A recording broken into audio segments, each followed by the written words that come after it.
Well, hey guys, I'm back. I want to welcome you guys back to another video that I've put together, and what I'd like to address in this video is grips. So I kind of like to go ahead and use the pun, get a grip. When I first purchased the Beretta came with these ridiculous Hogue rubber grips.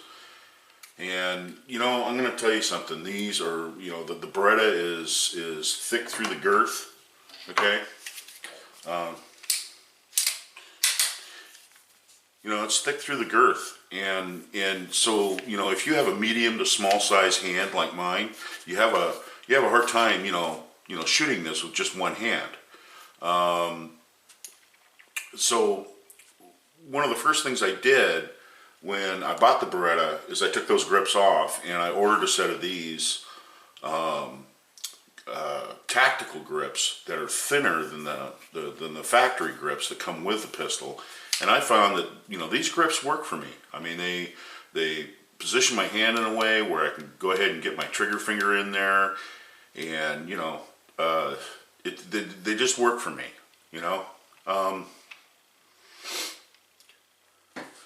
I think that one of the main things that I will endorse about Jerry Michalik, I watched one of his videos one time, and his videos was talking about grips. Only 20% of the shooters out there will be able to fit a finger groove grip. And I'll tell you what, finger groove grips, fancy grips, stuff like that, I mean, you're putting your faith into a lot of gadgets and gizmos, and you're just not really paying attention to your sight alignment and your trigger, release and that sort of thing. And you're focusing on something that is a secondary thing, like breathing or stance or anything else like that. And the reason why I'm bringing this up is that I got this set of Harriet, national grips for revolvers for the K-frame. I bought a set. I bought this set in a gun store that they were all the way at the bottom of the box, and so I got them out, and the guy really didn't know what he had, and so I made a deal with him, and he went ahead and sold them to me, and I got them for like, oh man, I got them for like $10, which was a steal. I mean, these are $200. If you go ahead and you call Harriet and say, yeah, I'd like a set of K-frame grips, they'll say, okay, well, they'll have you map out how big your hand is and that sort of thing. You'll draw it out and everything. You'll send it off to Harriet, and then Harriet will make a set of grips for your K-frame revolver. Now, here's what I'm talking about. Even though these are really nice grips, for match shooting, the problem is these don't fit me. That's the sad part about the whole thing. They're really nice grips and they're $200 grips, but they don't fit me. So they really don't do me any good. The heel right here, okay, what it does is that it interferes with my hand. My hand is wider across here, and as you can see, let's make sure she's not loaded. Okay, she's not loaded. So when I pull back the hammer and say like I'm getting ready to, line up the shot, when I squeeze the trigger, okay, when I squeeze the trigger to release the trigger, that part of my hand expands just a little bit. And what happens is that it tightens up at the very last minute, and it causes the front sight to come out of alignment. Okay, it's kind of like shooting prone when you shoot service rifle. When you shoot prone in service rifle, you never want to tippy toe.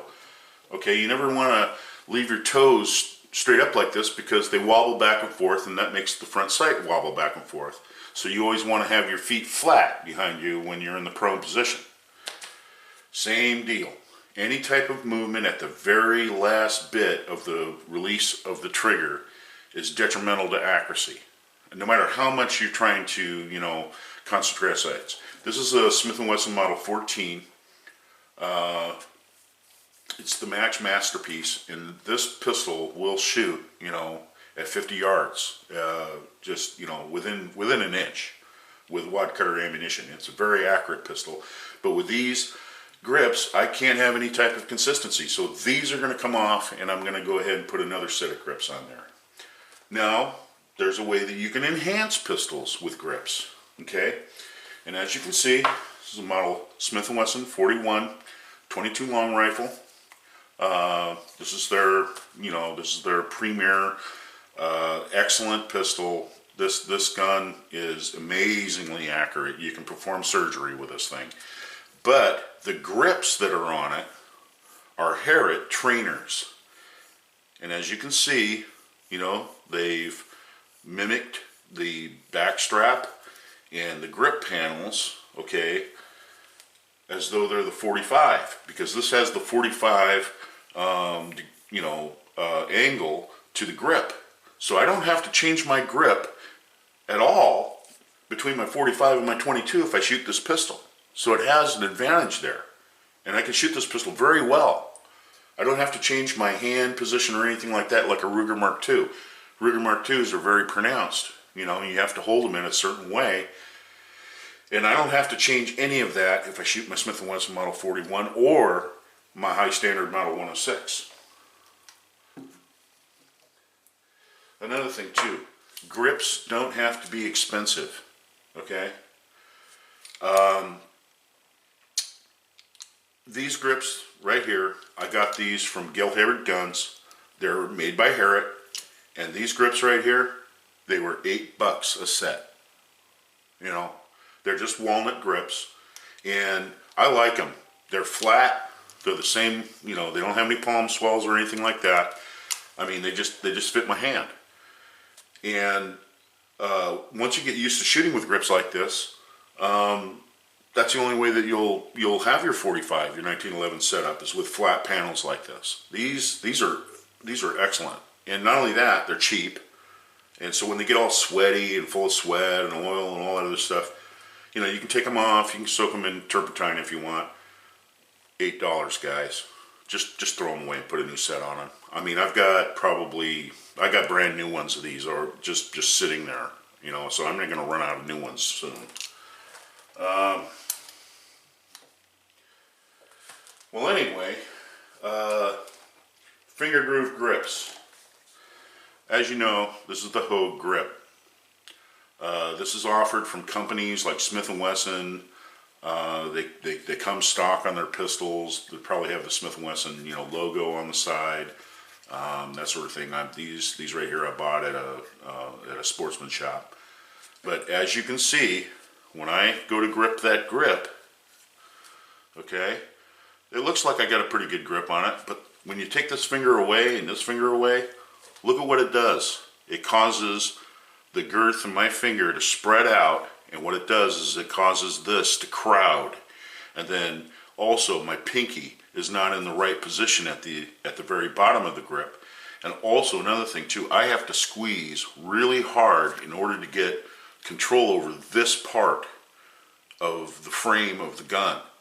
And so when I squeeze like that, okay, it's unnatural for me because I can feel this starting to spread out and crowd this finger. They just don't fit me. I mean, they're good looking grips. I mean, if you put these on a 686 stainless, that's all polished out and everything, these look awesome. I mean, everybody's like, man, those are nice grips. Well, you know what? They look nice, but they're not functional. They're not functional. These will only fit 20% of the shooters. Save your money. So that moves us on to another set of finger groove grips.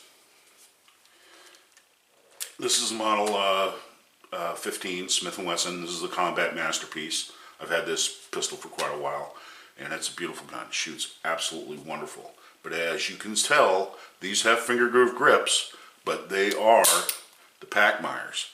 And when I reach in there, put my hand in there, and get my grip set, if I take my hand away, as you can see, this is no longer crowding this finger, and my pinky naturally sets These Pachmayr grips, these gripper grips, if you're going to have finger groove grips, these are the ones to buy, in my opinion.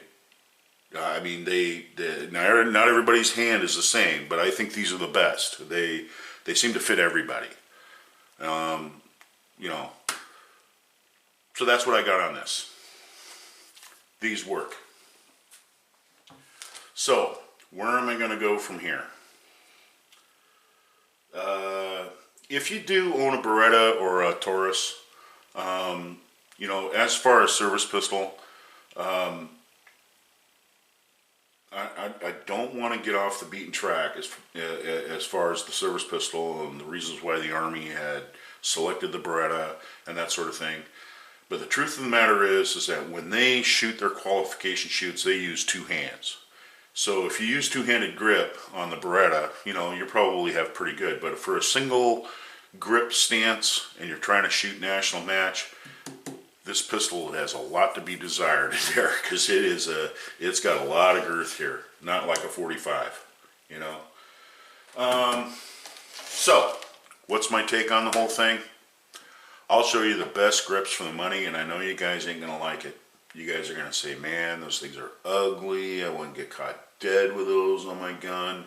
They just look terrible. You know, there you go, right there. Presentation grips.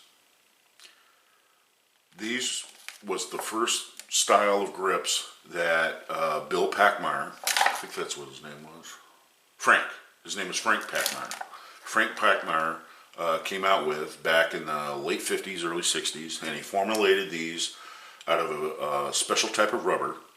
And I'm going to tell you what, these grips I can shoot with. I can shoot better with these grips than finger groove grips. So if you're having a problem with your grip, try a set of, you know, the Pachmayrs, you know, the presentations. They're not the best looking, okay? But these are functional. They work. These work. Let me go ahead and take them out of the package here.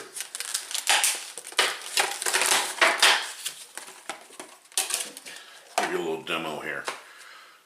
My hand goes in, goes around the back, just like that. There's no finger grooves, and it fits perfect. Look at the girth that I have in between this finger and this finger and the web of my thumb. It's perfect. I don't have to squeeze too hard. Here's another way of comparison. You know, let's kind of line up the back straps here. I don't know if you guys can see that or not, but you know, here you go. The more you hold on to in this area right here, the better control you're going to have over your revolver. It's just the way it is.